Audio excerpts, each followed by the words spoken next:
यार न्यूटन के सर पर एप्पल क्यों गिरा? काश नारियल गिरा होता तो वो फिजिक्स के लॉ ही नहीं दे पाता और हमारा फिजिक्स का आधा सिलेबस खत्म हो जाता। आप लोगों ने भी कई बार बोला होगा, लेकिन पहली बात, एप्पल कभी न्यूटन के सर पर गिरा ही नहीं था।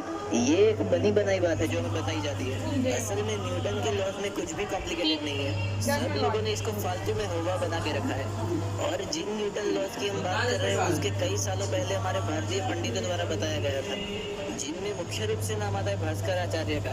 खैर वो टॉपिक के बारे में किसी और वीडियो में बात करेंगे। फिलहाल हम न्यूटन चाचा के बनाए हुए लॉज को समझेंगे। आइए देखते हैं न्यूटन का पहला नियम।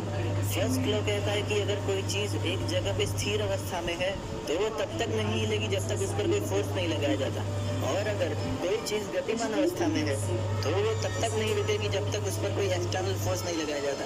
तो इसका मतलब ये है कि अगर हम कोई बॉल को जमीन पर रोल करें तो वो हमेशा के लिए घूमती रहेगी?